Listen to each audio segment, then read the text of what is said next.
أعوذ بالله من الشيطان الرجيم بسم الله الرحمن الرحيم الحمد لله رب العالمين والعاقبة لأهل التقوى واليقين ثم الصلاة والسلام على سيد الأنبياء والمرسلين حبيب إله العالمين العبد المؤيد الرسول المسدد المصطفى الأمجد المحمود الأحمد أبي القاسم مصطفى محمد صلى الله عليه وآله وسلم.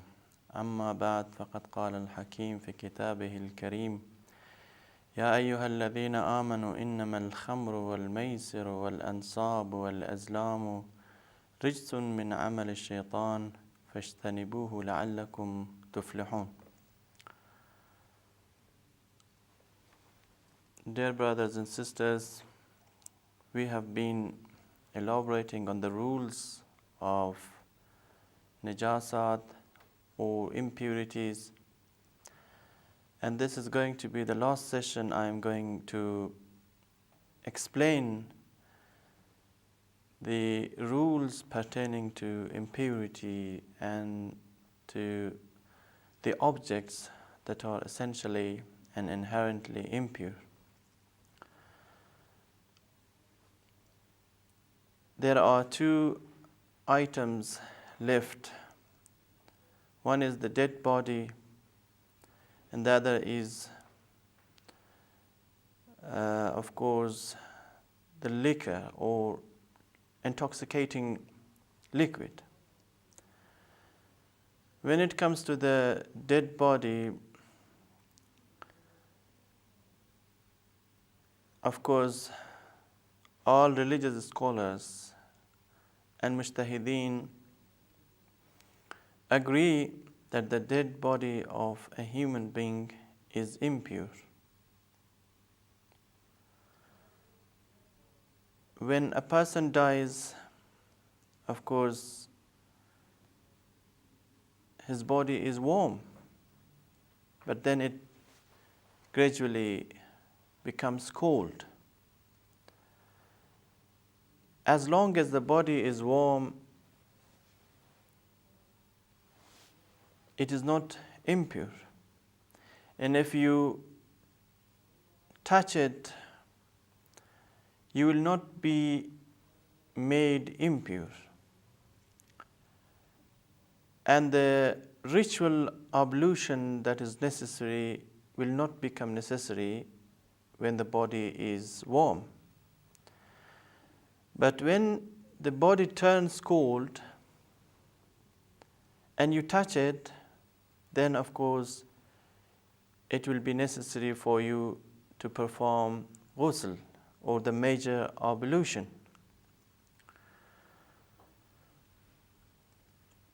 Of course, there is no doubt that when a dead body goes through ablution and when it's washed according to the rituals of Islamic law, then the body becomes pure.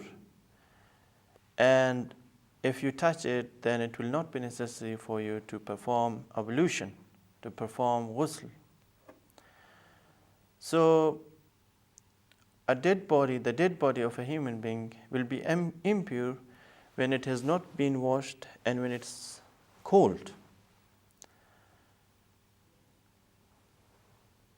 Man is the most respected animal, the most revered being among all other creatures. He is God's vicegerent on earth. He is God's successor. Yet still, when he dies, his body becomes impure. And of course, it does not make any difference whether the body belongs to a Muslim or to a non-Muslim. The body is impure when it's cold. The position is the same when it comes to a miscarried fetus. When a woman miscarries, then the fetus is impure. And if you touch the fetus, you will have to perform ghusl, you will have to wash yourself or take shower according to the rules prescribed by major and prominent scholars. The dead body of an animal also is impure. As I have mentioned in the previous sessions, only that animal whose blood gushes forth or whose blood spurts out with force is impure. It does not matter whether the dead body of an animal belongs to an animal which is essentially impure, like dogs and pigs, or it belongs to an animal whose blood gushes forth with force, whose blood spurts out swiftly in a sudden gush. Of course, its dead body is impure. Yes, there are some animals whose dead body is not najis because their blood does not gush out, their blood does not spurt out. Just like some fish, if a fish is thrown onto a beach and you touch it, your hand will not become impure because the dead body of a fish is not impure. And remember that if you touch an animal, it will not be necessary for you to take a shower according to Islamic law. It is not necessary to wash yourself, your body. Only that part of your body that comes into contact with the body of the animal needs to be washed. And remember, there are some parts of the body of an animal like cows, wolves, jackals, and such animals which are not essentially impure. If you touch their fingers, their shoes, their hair, or your hand will not become impure. But as far as dogs and pigs are concerned, every part of the body of a dog, of a pig is impure. Its nails, its fingers, its teeth, and its bones are entirely impure. And if your hand is wet, or if that part of the body which you touch is wet, then of course it will be necessary for you to wash yourself. When I say wash yourself, it is not necessary to wash all parts of your body. You need to just wash that part of your body that has come in contact with the animal's body or with the pigs and dogs' fingers, hair, and body. Dear brothers and sisters, we normally come across some products which we need to buy for our daily needs and for our daily use. They include belts, wallets, and of course some other objects which are made of leather. How about a belt or wallet made of an animal's skin or of an animal's hide, what are we supposed to do if you buy them? Of course, when it comes to such products, there are two possibilities. There are two suppositions which we have to take into consideration.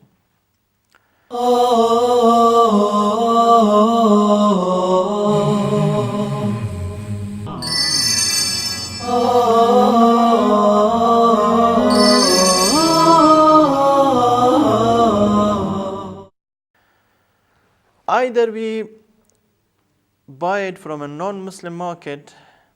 Suppose you are living in a non-Muslim country and you need to buy a belt or a wallet made of leather. If you buy it from a non-Muslim market, then of course you have to make sure that the product or that the leather comes from a halal animal or from an animal that has been slaughtered according to Islamic law. Of course, in such cases, it's very difficult to find out or to understand whether the leather is made from such animals or not, because you cannot go to such companies or to the producing company to ask them as to where they import the leather from. If it is possible for you to go and if you can make sure that the leather is clean, then of course you have to make sure.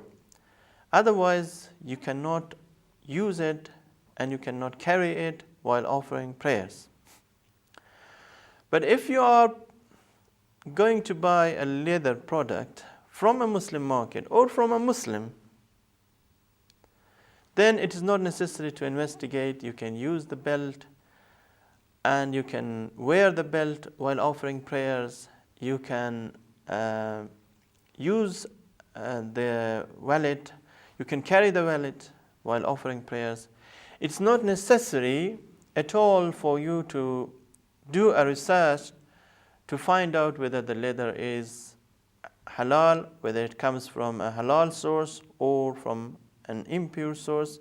No, that is not an obligation, and it's not necessary to investigate. Remember that all things made from pig's fat, skin, hair, and other parts of the body are impure. If there's a belt, gloves, jackets, and shoes made of the parts of a pig or a dog, you cannot wear them, you cannot use them. As I mentioned, a dog and a pig is entirely impure, it is entirely unclean, including its fingers, its bones, and its hair. Another impure instance, which we can explain its rules, of course, is non-Muslims or unbelievers. Probably I have given some details or some explanations regarding non-Muslims. We have to sort out the issue a little bit to understand which non-Muslim is pure and which non-Muslim is impure. Of course, when it comes to the purity or impurity of non-Muslims, there is a great discrepancy, a great difference, and discord among Shia scholars. Some of them believe that all non-Muslims are impure, and some believe that the people of the book are pure and the rest of them are impure. Until very recently, until 30 years ago, most of the scholars, if not all of them, most of them believed that non-Muslims are impure. Even the Christians, the Jews, who are considered to be the people of the book, are impure. Yes. As I said, there are different mujtahid and different jurisprudence with different opinions in this regard. When it comes to the atheists, the pagans, the Buddhists, the Hindus, and those non-Muslims living in Southeast Asian countries, in China and Taiwan and Thailand and India, of course, they are ritually impure. There is no discrepancy about them being impure. All religious scholars, all Muslim scholars, all Shia scholars believe that they are impure.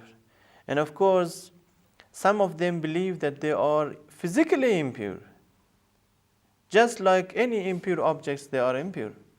But some scholars believe that they are ritually and spiritually impure. Well, you have to investigate for yourself as to who and which scholar says that, and which scholar says that they are physically impure or spiritually impure. It is something that has nothing to do with Islamic laws.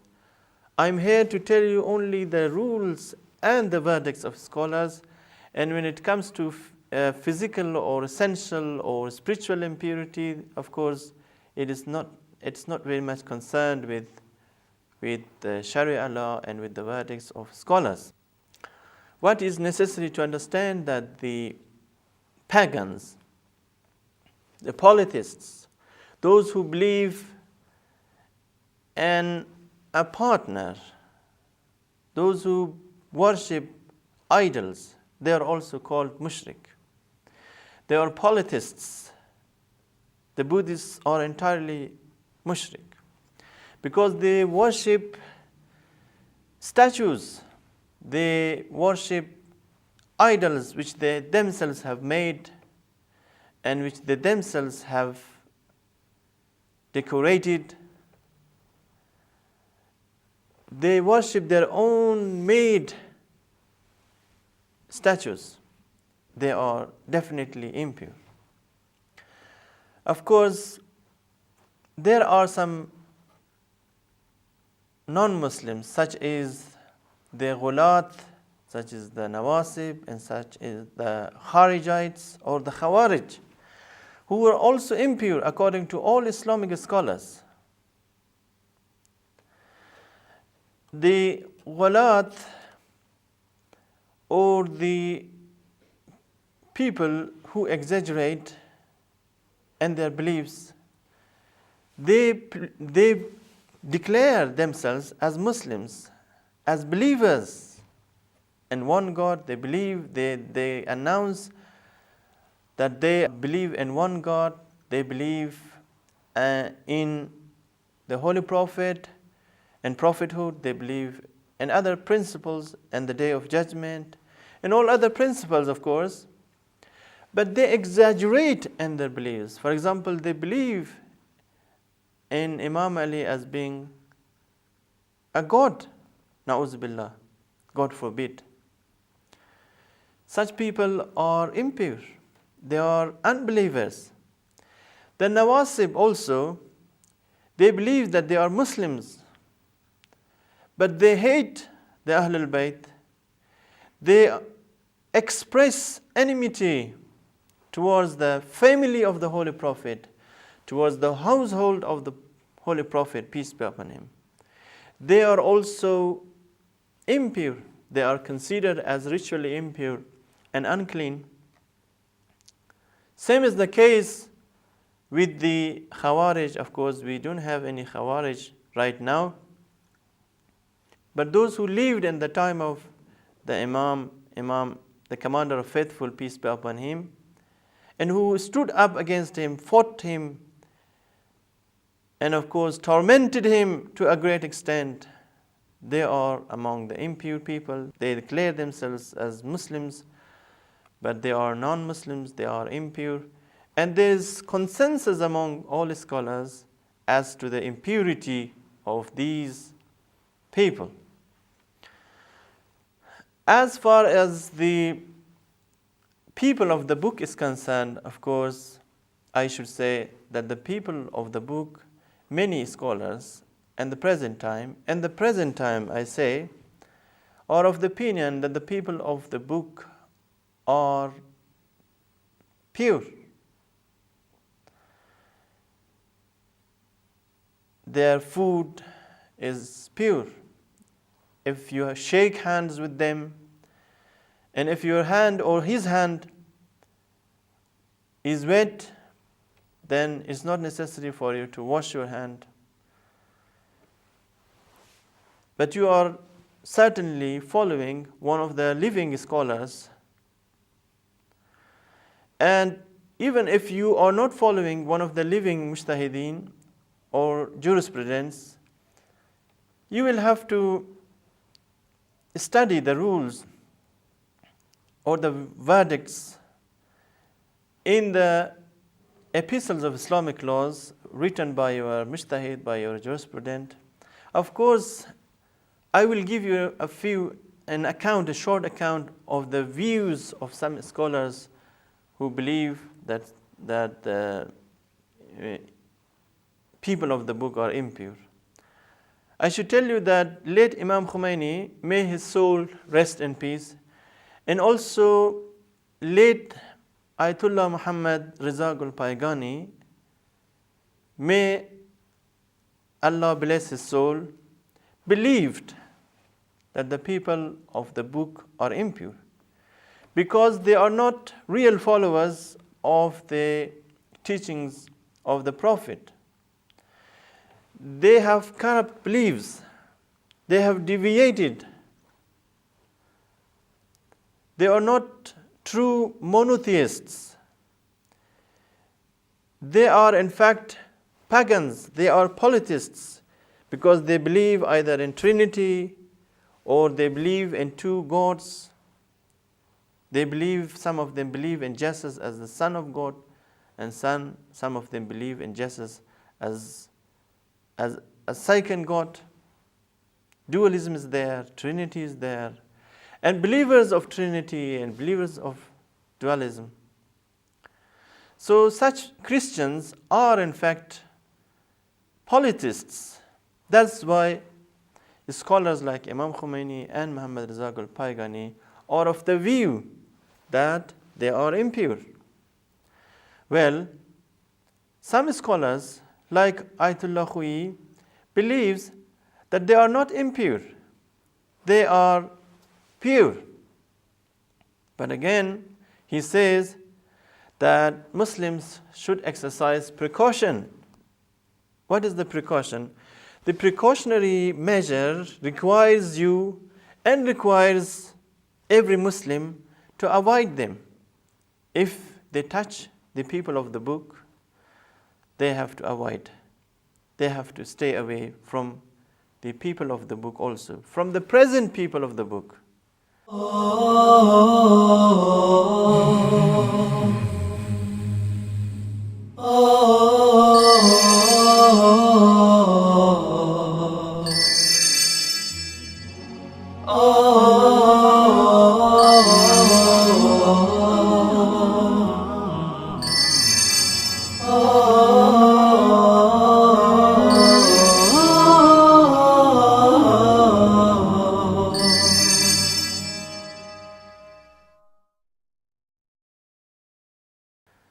Who claim to be the followers of Jesus and Moses.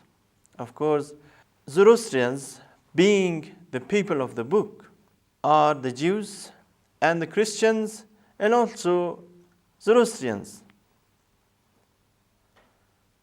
There is consensus, unanimity among Shia scholars as to whether we have Zoroastrians or we do not have. For the time being, you need to conduct a research. But when you are living in a Christian society and in a Jewish society, of course, you have to treat a non-Muslim as Christian or Jew. And if you are following one of the living mujtahids who believe that the people of the book are pure, then you have to consider that non-Muslim as pure. I tell you once again that the non-Muslims living in a predominantly Christian or Jewish society should be entirely considered as followers as followers of Christianity or Judaism. Of course, if you know for yourself, if you know that a certain unbeliever is a Buddhist living in your neighborhood, then you have to treat him as a Buddhist, as a non-Muslim. And you have to act according to the rules prescribed by Sharia law. Dear brothers and sisters, the last object which is impure and which is considered as impure according to all Muslim scholars is alcohol or wine or intoxicating beverages. I should tell you that wine, the intoxicating beverages or liquid and beer are impure. You cannot drink them, you cannot touch them, you cannot sell them. And of course, selling such intoxicants is forbidden according to Islamic law, as they are considered to be pure. Of course, there are some types of alcohol that are not intoxicant. They are called industrial alcohol, such as the alcohol existing in some perfume. Probably I have mentioned in the previous sessions that industrial alcohol is not impure, and if you use a kind of perfume which contains alcohol, then of course use a kind of perfume. It's not necessary to wash your clothes or your body. Industrial alcohol is pure. But of course there are some scholars whom I know and whose epistles of Islamic laws I have studied. They believe that alcohol, whether it is industrial or whether it is in the form of intoxicating alcohol, they are entirely impure, and it's necessary to avoid them. Dear brothers and sisters, all kinds of liquid are considered impure. They are considered najis. And if a drop of wine, if a drop of intoxicating liquid falls into a well or into a food that you want to eat, you have to throw away the entire food. You have to take out the entire water in the well, and you have to make sure that you do not drink a liquid that contains wine or that contains, of course, the alcoholic beverages. Allah says in the Holy Quran, "O you who believe, surely intoxicants, games of chance, idols and Islam are unclean. They are impure. And they are work of shaitan. So shun it. Maybe you will prosper. لَعَلَّكُمْ تُفْلِحُونَ." So, based on the verses of the Holy Quran, the intoxicants are impure. Based on the verses of the Holy Quran which says, إِنَّمَا الْمُشْرِكْ نَجِسٌ, the polytheists are impure. The polytheists are, the pagans are, the unbelievers are impure. We have to shun them, we have to steer away from them, we have to keep away from them, we have to avoid them, we should not touch them. And of course, when it comes to alcoholic beverages, when it comes to alcohol, intoxicating alcohol, and of course wine, we can never sell them, we cannot touch them, we cannot deliver them to clients. There are some Muslims who are unfortunately working in some stores or in some companies whose, of course, Muslims whose jobs involve selling, buying, carrying, and delivering such products to non-Muslims and to different places, of course. When it comes to their job, of course, their job is also problematic. They should change their job. They should try to find another job. Their job should not involve selling alcohol, promoting this business. Selling is haram. Selling of alcohol and wine is haram. Selling of pork and pig meat is haram as an obligatory precaution, of course. Some scholars, their fatwa is based on precaution. And of course, according to some other scholars, whose fatwa is not based on precaution, it is not permissible for you to sell pork and to sell haram meat. Even to those people who consider such meat as permissible to eat. Non-Muslims consider all of these things halal for themselves. They consider it as allowable for themselves to drink and to eat because the law and the constitution and everything allow them to drink such things or to eat such things. You as a Muslim cannot sell these things, cannot deliver such things. It is considered to be degradation for you as a Muslim to involve or to engage in such activities and in such a profession. So those of you who are living in the West and who are working, maybe and some of you might be working in petrol stations and pump stations or in filling stations, as they say, and some of you might be busy even selling such things at the station as a part-time job. Of course, you might be selling some other objects also in the stores, but you need to understand that selling alcohol and selling intoxicants is not allowed. Buying it from other people is not allowed. And of course, giving it to someone is not allowed. And sitting at a table on which wine is served is not allowed. Even if you do not touch the bottles, even if you do not carry the bottles, merely sitting at a table on which wine is served is not permissible. You should sit away from that table. Try to sit at a place where there is no wine is served and no alcohol is served. Of course, the last point is that you should not be worried about perfume, about some kinds of ethyl alcohol which are used for medical purposes. They are industrial alcohol and they are not impure. So if your body comes in contact with such type of alcohol, you need not to worry. You need not to wash your clothes and you need not to wash your hands. Especially the perfume. Many Muslims use perfume having alcohol.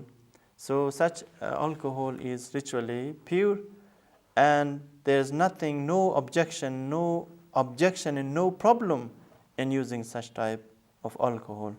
Wassalamu alaikum wa rahmatullahi wa barakatuh.